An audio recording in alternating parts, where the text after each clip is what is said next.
Welcome to the Decree and Dominion Uncut series, where we go deep inside the warriors surviving domestic abuse.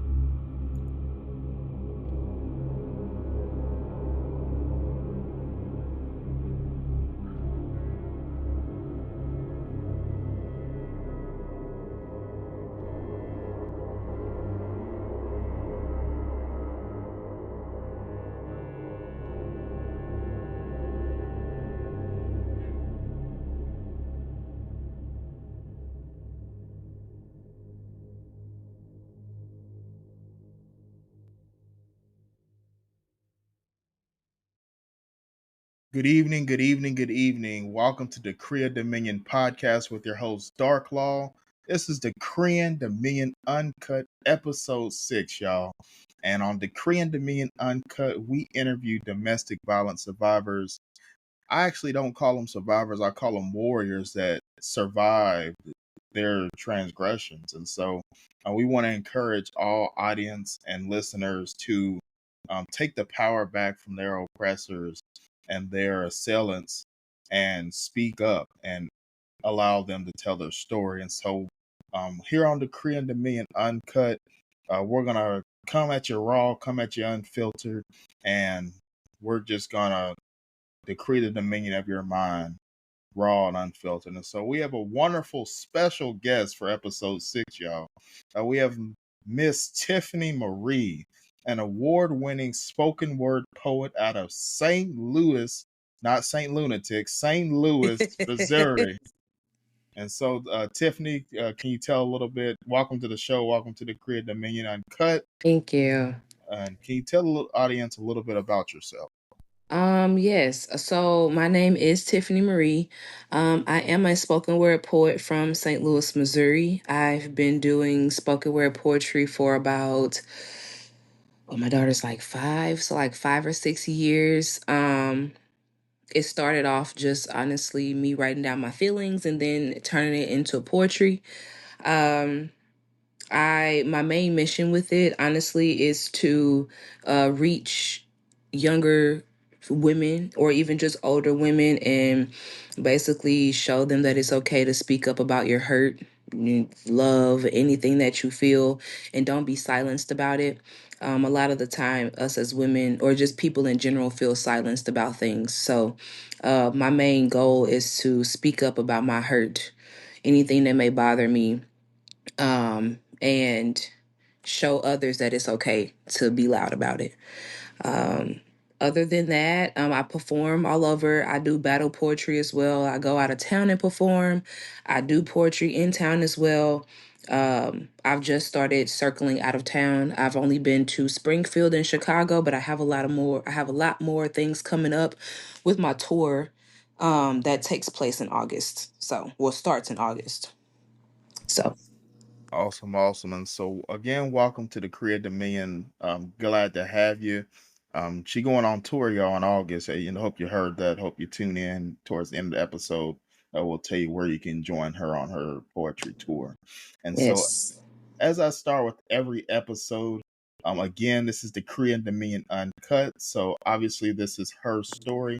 Everything spoken here today may not resonate with you.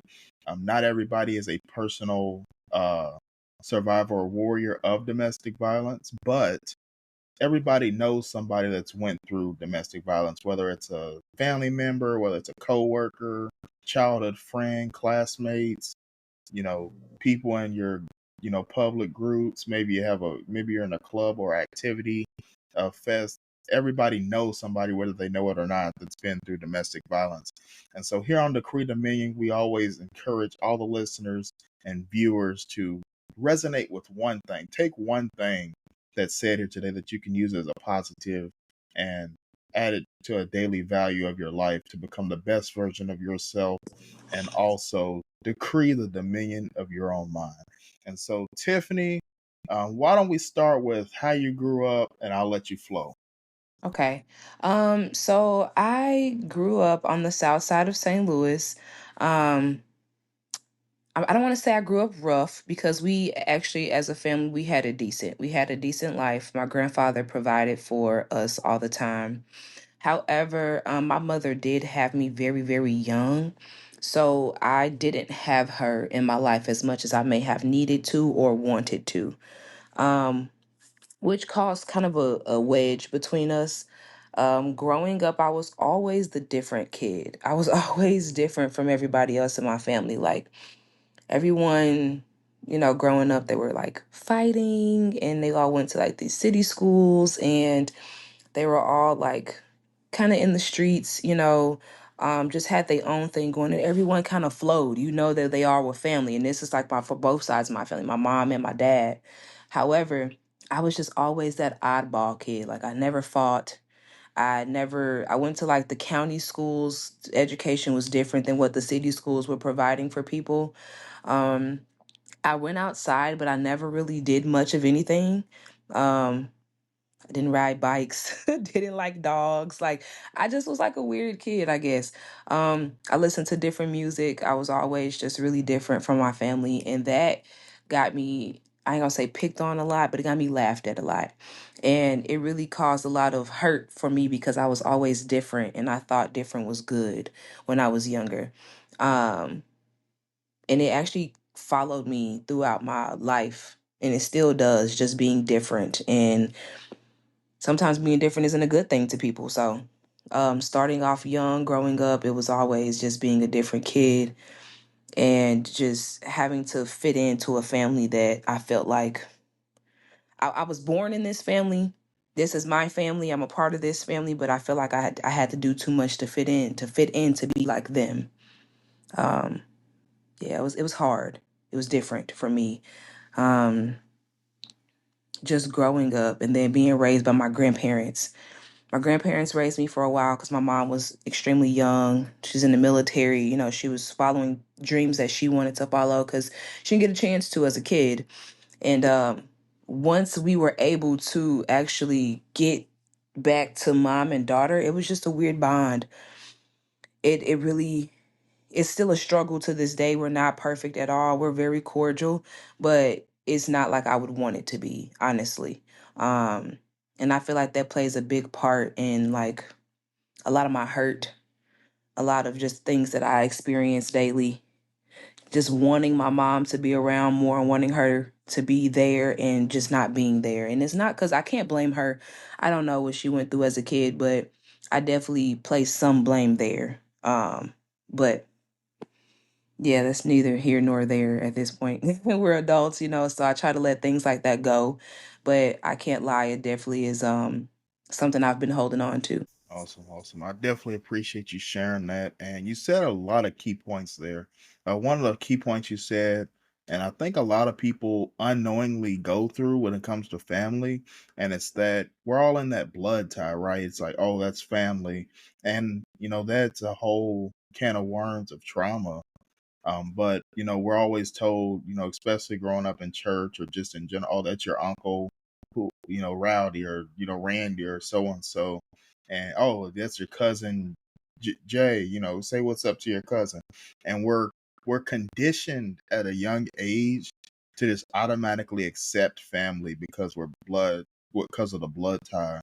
And you Mhm. said a great point that, hey, yeah, we're tied, we're branded in blood, but again, I'm not them. You're not like that new Kendrick song. You're not like us. That Mhm. that resonates here because even though again, hey, your blood relatives, you're not related. If that makes sense. Yeah, I'm not like them. Right. As much as I may have wanted to be, I'm not. Right. Right. And then so talk through, you said a little bit about, how you were, laughed at, what kind of, impact did that have on you, in school and, just with colleagues and, getting have make friends. So being laughed at by my family was always a really hurtful thing for me. I used to try to take it as a joke because I guess that's kind of their way of joking about it, but I never really took the things that they said as a joke. Growing up in school, I went to a different school than everybody else. Like my cousins and stuff went to schools that were full of black kids.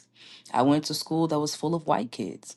All my friends, my best of friends, people who I spent every day with were white kids up until I want to say like middle school and high school ish around that time, because that's when the county schools allowed buses to come down to the city to pick up us city kids to take us to county schools.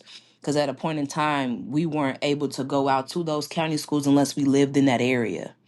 And we lived, like I said, in the city. So I never got a chance to experience being in a school full of African American kids, like having black friends and growing up in neighborhoods where everybody knew each other because they went to the same school. My friends were white. My friends were white kids, and I didn't have a problem with it. I never really experienced like racism growing up because I was always super cool with the white kids. And still really cool with a lot of them to this day. Going to middle school and high school, it was different because now I'm in a school where there's black and white kids. And now that I'm getting acquainted with these black kids that I'm not used to getting acquainted with, things started to change because we didn't all grow up the same. We all grew up in different households with different backgrounds, and some kids had it worse than others. Um, I remember being, I remember in school going back and forth to psych wards because I needed mental help with adjusting, with being accepted among kids that I was different from. Um, yeah, my skin's black. Yes, I'm African American, clearly, but I'm not like y'all. You know what I'm saying? Not saying it's anything bad. It's just I'm different. I'm totally different from you guys, and so I want to fit in and I want to be friends and I want to be cool and I want you guys to come over to my house and let us all hang out. But I don't want to be laughed at behind my back because I articulate every single word that I say that comes out of my mouth, or because, oh, you have that white voice and you listen to that white music. And you know what I'm saying? Like, I don't want to be looked at like that. I want to be an equal. And so I used to be really, really depressed as a kid, never really having my mom around to talk about the things that I was experiencing in school. I was always like an outcast, being invited. I remember going to a slumber party and being really excited about being invited to the slumber party because it was, black girls and it was just different. And they finally included me in something. And being at that slumber party, I was still singled out. There, she had her own room and all the girls slept in her room, but then there was enough room for me. I was too tall, was too long for the room, so all the girls are in the bed and you have some that's on the floor, and then there's me out on the couch, out in her living room. And I remember her brother being there, and I remember sleeping and her brother working his way up to touch on me. I was always one of those girls in school who were a little bit more developed than others. I had more chest, more hips, more, just a little bit more developed than other kids at my age anyway. And so that was my very first time ever experiencing molestation as a kid. And as a teenager, young girl, however, I was about 15, 16 years old. And I remember going to school not telling anyone about it because I was afraid. I was always afraid of like telling my mom things or even just approaching her with some situations because I was afraid of what they would say or if they would laugh at me or if they would blame me for it. And so one day I was in class and I was just super emotional about it because they just kept playing in my head and in my mind and I couldn't let it go. And this was back when passing notes in school was popular.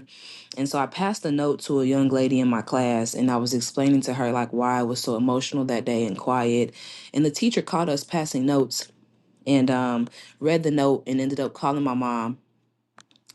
Had to tell my mom about the situation, but at the time when I told my mom about the situation, she didn't believe me. She didn't believe anything that I said. And it really hurt me. It really did like a number on me that she didn't believe that this had happened to me. And I kind of understand why, because I waited a while to tell her, but I waited a while for my own reasons because I felt she wasn't going to believe me anyway.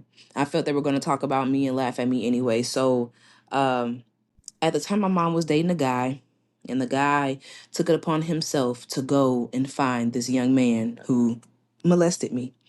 And by the time he found the young man, The young man was already arrested for molesting and doing some other things to his nephew. So it was almost like too late, but never too late.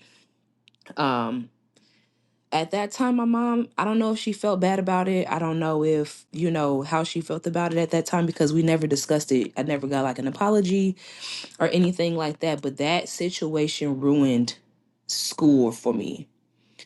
I had to switch schools because with me passing that note and with it going around the school, everybody was looking at me weird. He didn't touch you. He didn't do these things to you. You wanted him to do that. Just a lot of that going around. And there was a lot of rumors. And I went to the same school as the brothers and just everybody, so it was really awkward. It was really a bad moment for me. So I ended up having to transfer schools, going to a whole nother school, and then going to from one school to a whole nother school was another problem within itself.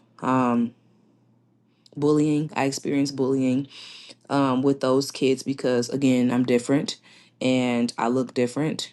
And they didn't like that the attention would be on me a lot of the times. And so bullying came from that. Within that bullying, I really tried to hurt myself a certain amount of times because I didn't know how to express what I was feeling. I didn't know how to talk about it because I felt so silenced because I was so different from everybody in my family. Like they didn't want to hear this stuff. They didn't care to hear it. It's like swept under the rug. That's kind of how I felt. Like, oh, you're going through that. We're going to just sweep it under the rug and place a new rug down. It doesn't matter. We're just going to get over it and move forward. And I didn't like that. That's not a way of healing. I was young, but I still understood what, needing to be talked about and move forward from that. And so I went to psych wards a few times. Being in the psych ward, I still got laughed at by my family.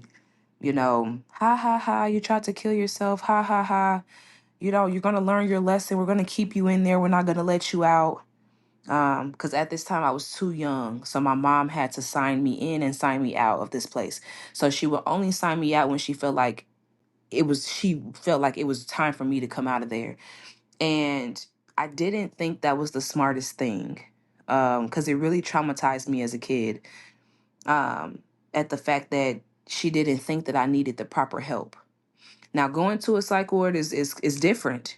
It's a hospital with white walls, white beds, white sheets, no windows. It felt like jail. And having to only talk to my mom at certain points during the day because you don't have phone access, you don't have any of the access to the internet, just nothing, none of this stuff that we would do on a daily.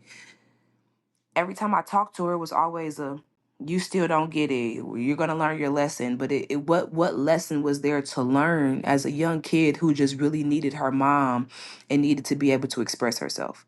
So I felt very voiceless. I felt very closed in, not being able to express myself. That really carried me through school to be the same exact way. School for me, I hated it. I didn't like it at all. It was shit. I didn't like the being bullied. I didn't like the you know, being made fun of. I didn't like anything. I didn't like any of it. It was bad, a bad experience for me. And so, just going through what I went through with my family, with the laughing and just the pointing the finger and just being different, that carried through school because I didn't want to. I couldn't make friends. I didn't want to bring anybody over. I didn't want to do any of that. It just was really different. Wow, wow. Definitely commend you for sharing, that part of your abuse. Sexual abuse is very serious. And again, happened, at a slumber party. So, he's probably like, oh, all the girls are in the other room. I got me one, right? That's kind of how predators think. And, you know, if you're listening or viewing and you have that experience, I want to encourage you that your story matters. Everybody's story is different, but your voice matters. And one word that you said that I want to resonate with your childhood is envy in the Black community. Hmm. There's a lot of envy from family members, from classmates. Like you said, you're different. You said two things. You're different, and you had the attention on you. And when you don't conform to the normality of society, you're automatically looked at, like you said, as an outcast. And what you said is that, going through that, I think a lot of times just in the Black community, we go through different things, being different, uh, like you said, sweep it under the rug. Like we're told to hide all our feelings, like, you know, mental health doesn't matter. Oh, you're crazy. That didn't happen. Like you tried to kill yourself. You tried to do this. That's for white people, right? You said a lot of things. You talk white, or they used to say, "Yo, mama white." I know they say stuff like that to me. I listen to metal music and rock, so I grew up, like I said, I was always, same similar situation. I was the different, if you're viewing and listening and heard my childhood trauma series, that was my first series. Go ahead and take a listen back to that. But going through similar situations of, you articulate your words differently. Your vocabulary is expanded, so they automatically associate that with being Caucasian in America, and that's not true. That's not accurate. You don't have to be a certain skin color to have an expanded vocabulary and an advanced diction. And uh, a lot of what you said in your childhood was they just envied you. It was, hey, she's different, so we're gonna break her down until she's like us. And like Kendrick Lamar said, hey, not like us, right? And so talk about a little bit of, how the psych ward was, and what was your mindset when you first got admitted to the psych ward, and your last day there, what was kind of your mindset? So being admitted into the psych ward was very scary because the school had to do it. Um, I was young at that time, so the school did it. They recommended it, and my mom went for it. Going into the psych ward, I thought I was going to a hospital, because it's kind of how it looked. It was inside of a hospital or located somewhere inside of a hospital, and I seen a lot of things that I thought you only see on movies. Um, so I seen a lot of like everyone had on the same color. Everyone had white on, and they were handing out pills and medication to cope with whatever it was that everyone was, battling and dealing with. And so when I got in there, I first got diagnosed with depression and anxiety. I had really, really bad anxiety, really bad depression, and they tried to give me medication for it. I remember not taking it because I've never ever felt like medication was the answer to anything. Um, and so at a young age, I was like, no, I don't want that. Like, I don't want that. But they would force you to take it. You have to take it. This is not something that you get a choice of doing. Like, you had no choices on anything inside of the psych ward. The only thing you had choices on is what you ate, and barely that, because they had a preset menu already. So they give you this preset menu. They give you a specific time you have to eat. If you don't eat within that time period, you don't eat at all. It really felt like prison, like jail. There's a time frame for you to watch TV. When you're not watching TV, they turn the TV off at a certain day because you only get a certain amount of time to watch TV. They make you go to like these Bible study classes. They make you go in there and do like lessons on different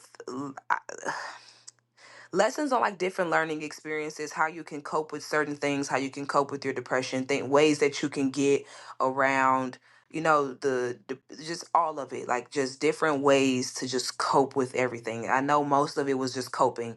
Once you leave here, how do you deal with this? How do you deal with that? How do you deal with this? And then it was a lot of like, God this, God that, Christianity this, and it was just a lot of that. I remember seeing a guy in a straight jacket. Like, I really thought this was stuff that you only see on TV. He really had like mental issues within himself. They put this man in a jacket and they gave him a shot, and he was completely relaxed. And it scared me because I was like, why am I here? I'm not crazy. You know what I'm saying? Like, I don't act like that. I didn't do anything to be in a place where there's these people. Not trying to say they're like bad people, but it's like when you think of psych ward, You think of crazy. You think of like a crazy house. Yes, I wanted to harm myself, but I don't think it's cause for me to be in a place like this. I feel like it was cause for therapy, uh, some good talking, maybe helping me realize where my triggers are, just different things like that, versus throwing me in a facility with others who suffer from way more than what I'm suffering from. This is just bare minimum. Depression and anxiety. You have people in here who are schizophrenic. You have people in here who have bigger issues, who, what I'm saying, do worse things, who have done worse things, like way past killing themselves, way past, it just was kind of crazy. So being in there really was an eye-opening experience, knowing that I couldn't go home when I wanted to go home, knowing that I couldn't enjoy the luxuries of living the outside life of being in there, eating when I wanted to eat, watching TV when I wanted to watch TV, talking to my friends on the phone, like that type of stuff. I didn't get that opportunity. So the last day of being in there was like I'm never coming back.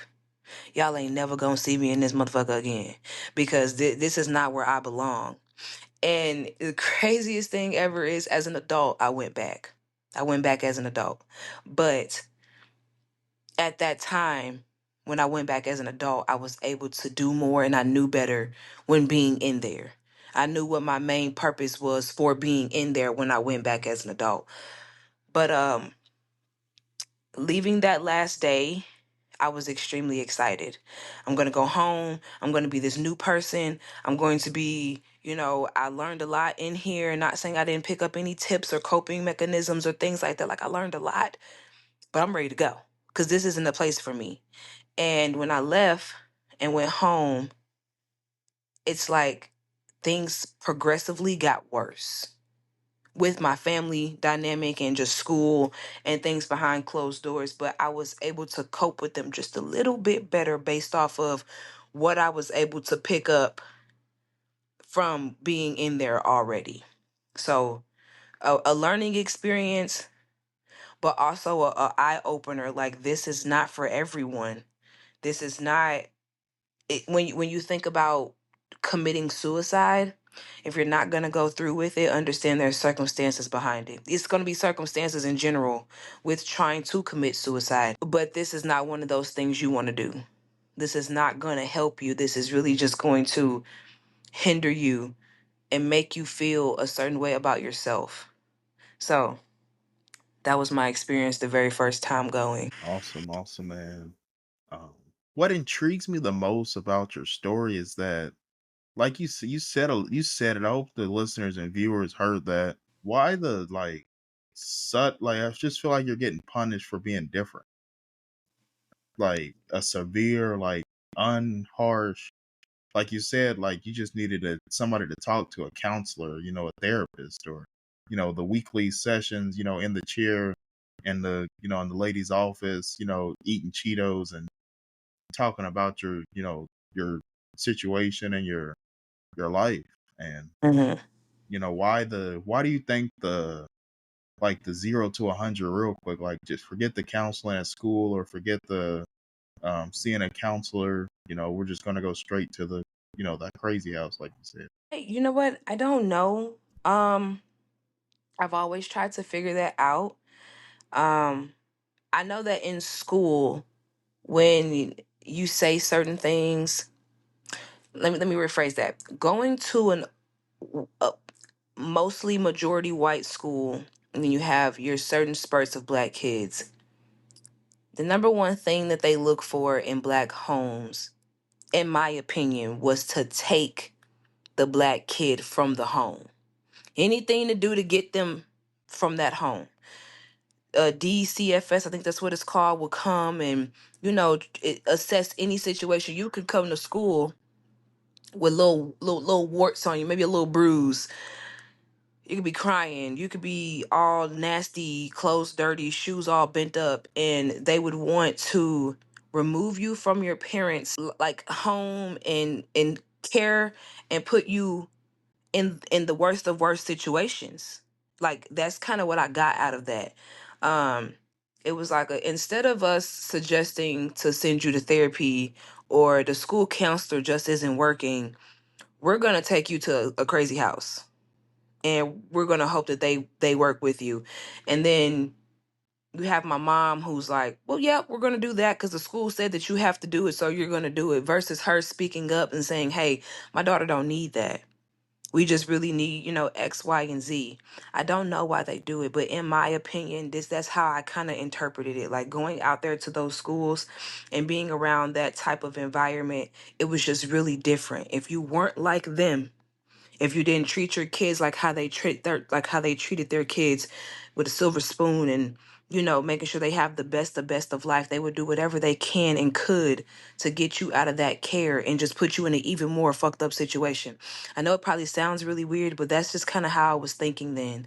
Like this is And sometimes it's kind of how I think now. It's just like, why do you guys jump to the worst of the worst? Like, do you treat all families like this, or is this just certain families of certain descents or certain color? I don't know. I really don't know. Yeah, because I was just wondering, like, yeah, why because normally you have to, like, stab a kid in class or, do something crazy, like, throw a chair at the teacher, hit her in the, or write weird drawings about, committing a, mass harm or something, something dramatic to, all right, we got to get you to the psych ward. So how did this, as you move forward, through your life after this experience, this traumatic experience, how did this affect your, early adult life and your dating life? Oh man, my dating life is not good. I'm in therapy right now actually. At 29 years old, I'm currently just now getting therapy. And the therapy helps me through my everyday. It's actually helping me heal that childhood trauma that I was facing so that I can be able to be a better woman for maybe my husband or next significant other, or however that situation may work. But my dating life is really bad. My main thing is wanting love, and I look for it in the wrong places. And I'm very take accountability. I'll take accountability on that. I look for them in the wrong places. I've never really experienced that love from my family, from my mom, from my dad, from my siblings, from uncles, aunties, just no one. And so growing up and turning into an adult, I used to allow a lot of things that I shouldn't have because I thought it was love. Me not knowing the real definition of love or what love really looks like because I've never been shown it. What they show us on TV is TV love, not what love really is, or how, So growing up and then turning into an adult, I have two children. Um, and I'm a single mother, a full-time single mother of both my kids. And so it's an eye opener. It's like a, where did I go wrong? What did I do wrong? How can I fix it moving forward so that I'm no longer in these situations? Um, and it's still a learning process.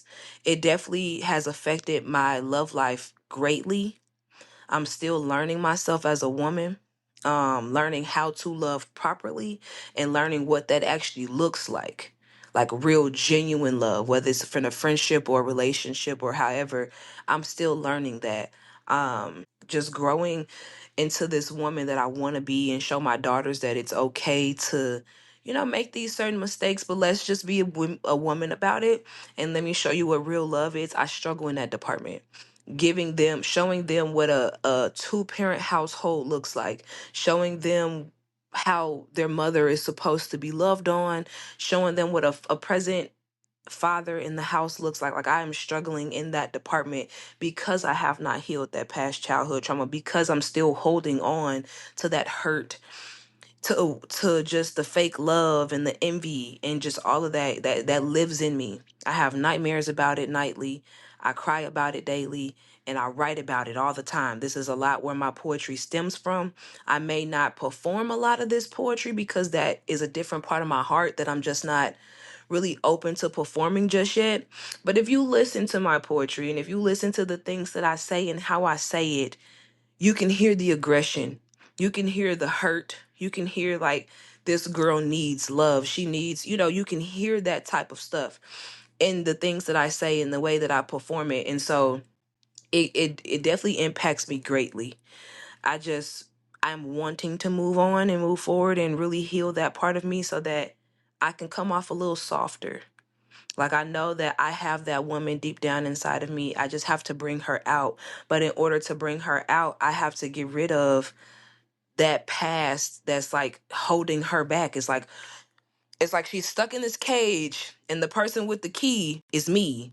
But this key that I have is not going to unlock that cage to let out that softer me until I put away that hurt me. That, the me that is missing all these broken pieces. Like, I'm basically rebuilding this key to unlock that softer me because I lost myself and I lost the key when I lost myself. So it's really hard, but it's a learning experience, and I'm actually happy that I get to do it as an adult. And the things that I learned as a kid growing up, I can now put that forth in my adulthood and teach my daughters moving forward versus not knowing how to maneuver through life because I'm still focused on that stuff I was experiencing as a kid. That not having that love from my mom and my dad, not hearing I love you or I care about you or the things that I like about you is, or congratulations or good job. Like, I don't hear those words and it really messes with me internally. Like, because I know that I do a good job and I know I'm a great person, but I don't never hear those things. So it really fuck with me. And it really like hold me back from a lot of great things that I could possibly be that I could possibly experience eventually. So it's definitely impacted my life in a bad way, but I'm trying to put the bad away and bring out the good. It has to impact me in a good way somehow, some way, but I'm learning. So, Wow, you dropped a gem. What you said with the key is it begins and ends in you. That's what she said, y'all. Hope you guys heard that. She said she got to rebuild the key to unlock the best version of herself. Rebuild mhm, the key to unlock the best version of yourself. And I have there's a song, a heavy metal song by Arch Enemy. It's called "Sunset on the Empire," and um, one of they say thousands of years, and what have we learned? And what she's saying is she's still, you know, going through therapy and still battling, the childhood past. And so I want every viewer and listener to look in the mirror real quick right now and ask yourself, have you actually matured, or have you just grown older? Because going back, stemming from the childhood trauma, I think I notice there's a lot of older bitter people in the world that never mm, healed from their childhood. And it impacts what I want to say. I want to go on a little tangent real quick. What I want to say is that the youth, us being in our late 20s, and young, even younger generation, they see that. The kids of today, with just social media and the different access that we have nowadays, it's written all over your face. And I want to encourage if you're listening on this and you're older than 30 or older, I want to encourage you to heal from your childhood trauma. I want to encourage you to seek higher counsel and get a mentor, get a therapist, get a counselor, and heal from your past. Because what she's saying is, again, she took it upon herself to seek higher counsel and build that key to unlock the real her. And what she's saying is the the real Tiffany Mariie that's inside her, that's yearning for that love, that is loved by God, is inside her. And I think as humans, we have a lot inside of us that is yet to be discovered. mhm, And that mind block of her childhood trauma, it's like a roadblock. It's like driving down a highway on vacation and there's a storm and the big trees, they all fall and block the road. And the tree that blocking her road is her childhood past. mhm, It's all the regrets, all the fears, all the what ifs, all the envy, the strife, the pain, the torture, the psych ward, the lack of love, the lack of compassion, lack of understanding. Those are all trees that stop you from becoming the best version of yourself, that hinder your growth and and hinder your journey. Just imagine, driving a road trip and everybody goes on that road trip and there's construction and hey, you got a 2 hour delay. Can't get to Tennessee or wherever you're trying to go because you got a 2 hour delay. That wasn't on the GPS when you looked it up a week ago before you planned the trip. And that's what happens. That's what happens when you try to brush away your past and don't heal from it. Mm. You're delaying it's a delayed construction zone in your life that you don't see until it's too late. Yeah. And now you're stuck. And the only way, how do you drive through a construction zone? You have to go through. Mm-hmm. And I encourage every viewer and listener to go through your hurt and heal from it. And you'll be surprised, the person you see in the mirror when you come out of that. Again, it all begins and ends in you. Nothing anybody can do is worse than what you do to yourself every day when you wake up and you lie to yourself. Yeah. Oh, that doesn't affect me. Oh, I'm over that. We good. You cool. Right on. All the lingo we use to, mask healing, to put duct tape around a broken heart. And, as people, we have to heal ourselves. And once we heal ourselves, we have to teach others how to heal themselves. And then Mm. we could become a healed society of winners. And so, with that being said, as you were, like you said, you had two kids. Walk through, that the situation with their father, and how did your childhood trauma affect the relationship? So, with my first daughter, um, I was in a really bad place. I'm gonna be honest. I've never really shared this with anyone, so this is exclusive. um, I was in a really bad place with when I was pregnant with my first kid. I didn't really know at the time who her dad was because of the bad place that I was in. Not gonna lie to you, there was a point in my life where I was just kind of giving my body to anybody because I felt like when they told me they loved me, I was to believe it. And, and so at this point I was in a kind of in a relationship. The guy who I was with cheated, the whole nine. At that point, I also had just lost my stepfather, the man who was, who picked up the pieces and took care of me. And so I was in a really bad place. And I ended up getting pregnant. Now, it was one or two situations for me. It was either one, the guy who I just got out of a relationship with, he's the father. Or it was two, I was sexually assaulted and he's the father. Now, I never told anyone about my sexual assault situation because I was down a bad road. Like I said, I just kind of was giving my body to whoever. And so I just remember one day leaving the club. I was super intoxicated. And the club that I was leaving, where I parked my car, it was extremely far in the back. No cameras, no one to see. It was extremely dark outside, and I'm drunk.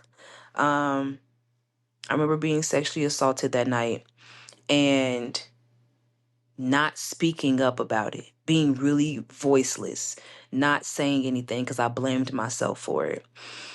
My mom did some stuff. She went behind my back and got a DNA test done on my daughter and my ex-boyfriend.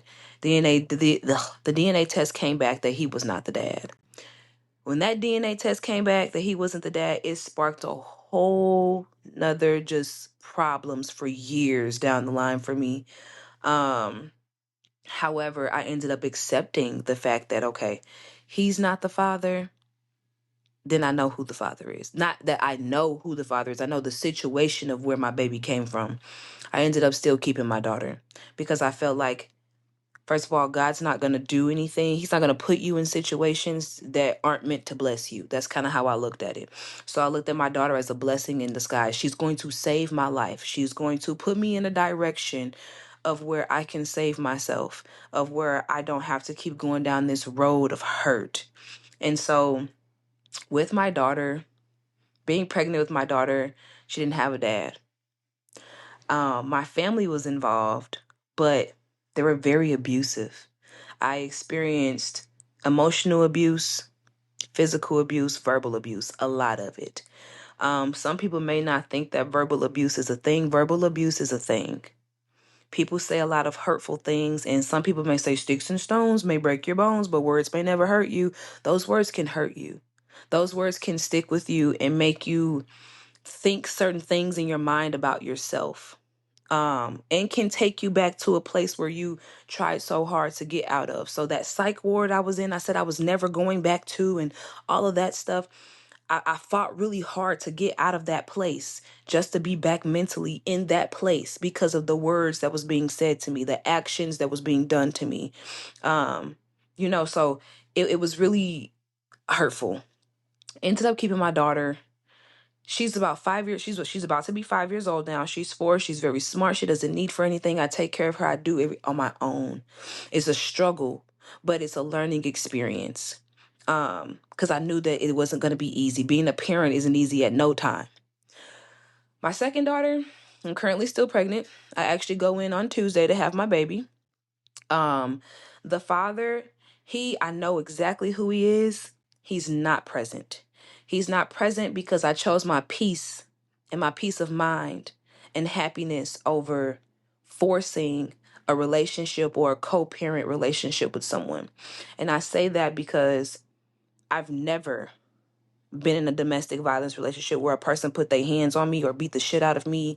And I've never been through that into this relationship. And I remember one day wanting to express myself, wanting to just say what was on my mind and on my chest, and I couldn't. And the dark me came out. I never put my hands on the man, never did any of that. But he was on a phone. He was being really super disrespectful about it. And so I smacked the phone out of his hand because listen to me, talk, don't be rude. Don't be disrespectful, especially if I'm just wanting to express what I'm feeling as your woman. Picking up the phone off the ground, he was trying to rush me for the phone, like he was hiding something. But I'm not the type to go through a phone. I've done that, been there, would never do it again. So I picked it up and I threw the phone across the house, like to get it far away from both of us because we have something to talk about. At that time that I threw the phone, um, it happened so fast. I remember I'm pregnant, pregnant as hell. I remember being on the ground. He threw me to the ground. He folded me up like a pretzel, and all I remember is getting up and my lip being busted and my face being swollen. And I was hysterical. I was crying. I was screaming. I was yelling. I was just feeling so many different emotions because why would you put your hands on me and I'm pregnant with your child? Because I want to have a conversation, an important conversation. And clearly we need to talk because look, you know? And so the first thing I could ever think to do was to go get the security that lives in my building. Go get security. Because other than that, I was calling my family. And then that just was going to be ugly. It just didn't need to happen. So I'm going to call the building security. I'm going to go down here and I'm going to get them. I'm telling them that you have to go.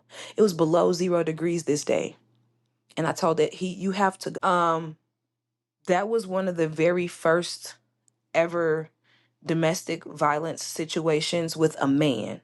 I've been through domestic situations with my family, but with a man who I was in a relationship with, that was the very first time I've ever experienced that. And it really triggered something in me like, do I want to keep dealing with this? I've tried and tried and tried with him after that. As the pregnancy progressed, his verbal abuse started to get worse. It was F you, you're this, you're that, you're this type of bitch, you're a whore, no one's ever gonna love you, your kids don't respect you. All a man is ever gonna do is have sex with you. He don't ever want to be with you. You have problems, like therapy's not working for you. It just was a lot of things that he said that really triggered that inner child trauma from before that I've heard already.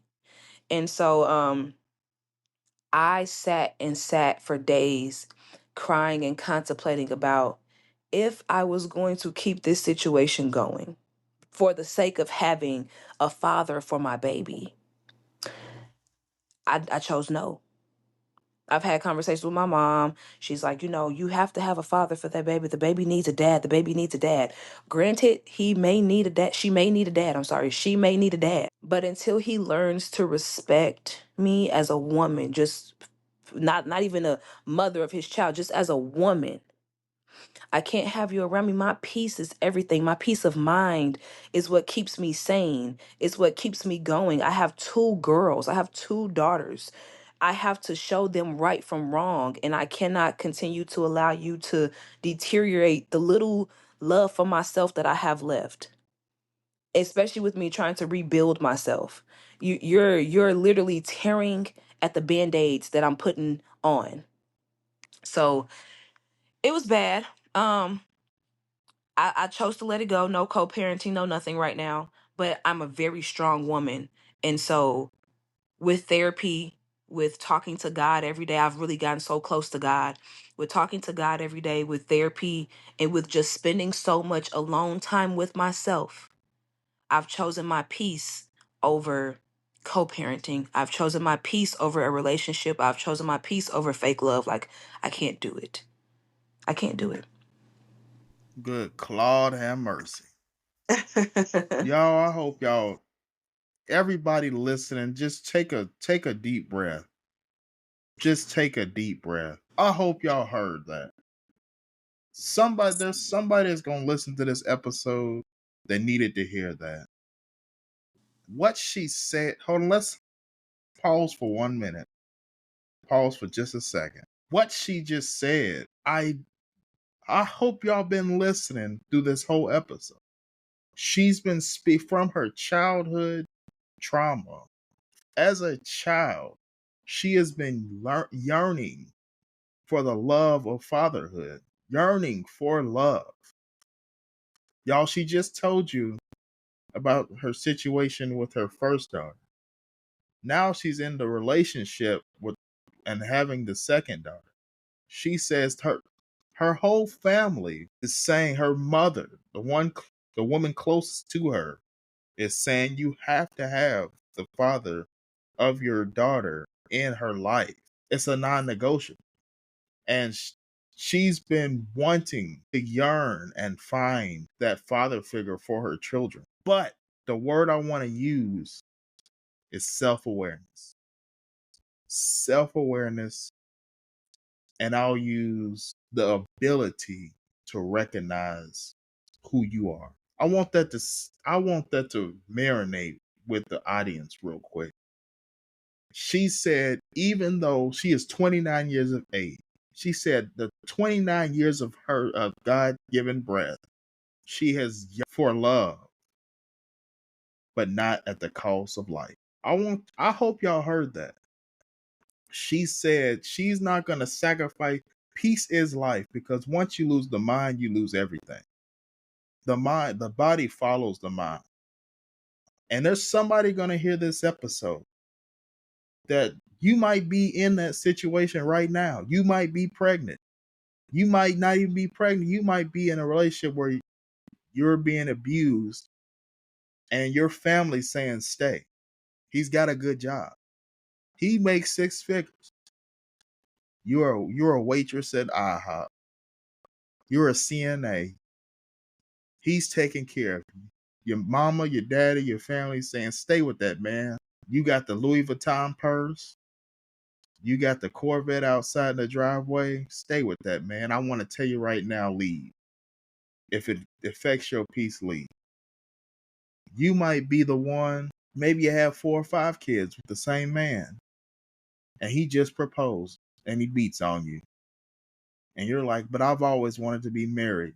And your family's telling you, you got to get married with this man because he's the father of your 5 kids. I want you to know it's time to go. Pack your bags up and God will restore. I hope you heard what she said.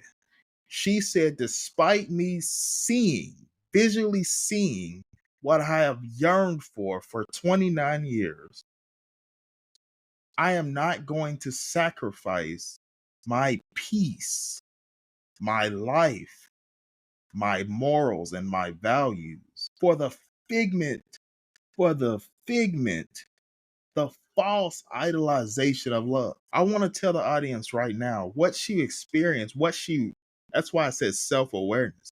What she was self aware of is this is not love. Hitting your pregnant fiance, wife, future wife, girlfriend, significant other is not love at all, regardless if they're pregnant or not. Hitting somebody you say you love is not love. It's the actual opposite of love. Nothing in the Bible about love says fold up your pregnant significant other. Nothing about love says have a secretive conversation on the phone when you're trying to speak to. Nothing about love says disrespect your significant other. And yet she was able to use her self-awareness to recognize, hey, I got to go. And so somebody's going to listen to this episode and that is going to set them free. I speak it right now. That is going to set the masses free. I hope y'all heard that, y'all. Don't sacrifice your peace. Don't sacrifice your values, your morals, what you hold dear, what you know right from wrong. Don't sacrifice it for something that isn't even there. And so, with that being said, how has, the healing journey been since then? And what do you look forward to most as you prepare to welcome your second born daughter? The healing journey is good. It feels good. It feels authentic. It feels like this is where I'm supposed to be. It's lonely, but there's nothing wrong with being alone. That's where you are your best self. That's where you get all that self love and all that care for yourself because then you're learning yourself. So the healing journey has been great. I have therapy once a week. I wish it was more, but eventually it may be more. But I do have it once a week. Um, the talks are an hour long, which is not long enough for me because I could talk for hours, but it works and it helps me through my everyday versus me going to go and seek out someone to talk to who really don't care about my problems, who just probably want to be in my business to go tell the next person. So it's been working for me. It works. I've been by myself for months. We've been separated for a while. We don't talk, we don't communicate. I've cut off all communication. So I am healing at a great pace. My daughters are seeing me more happy. Well, my daughter is seeing me more happy, and she's seeing me just do more with her that I can. Um, my future daughter is to be here Tuesday. I'm really happy to actually be welcoming her into the world. I am done having children. Let's just say that. I love kids. I love, love, love kids, but breaking that generational curse of wanting a family and having a two-parent household, that has to happen for me to continue to keep bringing kids in the world. So my two daughters are perfect. That's all I need. I'm a girl mom. I love that I have two girls because now I can show them and I can teach them and they can help me grow more as a woman and as a mom as I learn because these new kids are different. But it's a good different. Um, I love that I'm healing and getting better for my babies. It's like I say, I still have my days where I break down. I still have my days where my mind is just not there. But at the same time, I have more good days now than I have bad days. So I cannot complain. I've learned to take accountability for a lot of things, especially my actions. I've learned to be quiet and not respond to everything because my responses is what causes a lot of backlash. So I've learned to keep a lot of things to myself and write them down. I've also learned to just respond to what needed to be responded to. And if it doesn't deserve a response because it's going to fuck with my peace, I'm not going to do it. So I've been at peace. I'm happy. I'm getting to where, I'm supposed to be. My career is taking off. Um, when you get rid of those blockages and get rid of all that negativity in your life, great things start to prosper. The sun comes out and everything that was behind that sun is now in the forefront. So at one point in time, my career was at a down pace and I was being really discouraged, but I had to figure out why. I had to get those blockages off. They had to go away. So now that those blockages are clear, my career is taking off. I am stable. I have a home. I have food. I'm blessed. Blessed to say the least. Like I'm extremely happy with where my life is right now. It could be more, but I'm not gonna push God. He's gonna give me what he gives me as he gives it to me. And so I'm humble. And I pray for a healthy pregnancy. And to anyone that is listening, that is going through what I'm going through, or even experienced it before, or can even just be older and experience it, you don't have to go through it. And like you said, go through therapy, get you some help and heal that part of you, because you never know what amazing person is hiding up underneath that, male or female, because men go through it too. So heal that. And when you heal that a person you know that you were born to be is there. That she is there, and you're gonna get there humbly. So Amen, amen, amen. And what she said there at the end was, I encourage everybody to heal. Like I said, you're a warrior. Your story matters. You're not voiceless. What she said now, going through that, she's no longer voiceless. She always had a voice, but she unlocked the cage that was holding her voice back. And I encourage every listener to unlock the key that is holding you back. 1,000 years, and what have we learned? It begins and ends in you. No matter how bad your childhood was, no matter what envy you had to endure, no matter how much unethical punishment you face, you won, and you take the power away from your oppressor right now. I speak freedom for everybody listening and viewing right now. Anybody going through any type of situation that was outlined here today, I decree dominion over your own mind. Decree dominion, decree the dominion of your own mind. Take it day by day. Take one thing. If not, there's multiple things said here today. Take one thing away from what was spoken here today. Apply it daily, effortlessly, consistently. Apply it daily in your life to become the best version of yourself. And before we go, Tiffany, can you tell them how they can join your tour and where they can find your poetry? yes. So my tour kicks off August 1st. Anyone and everyone can follow me on Facebook, and on Instagram. So Facebook at Tiffany Marie, and then on Instagram at I am Tiffany_Marie. I'm actually currently working on a website as well right now. I'm still putting it together. It should be up probably by the end of the weekend.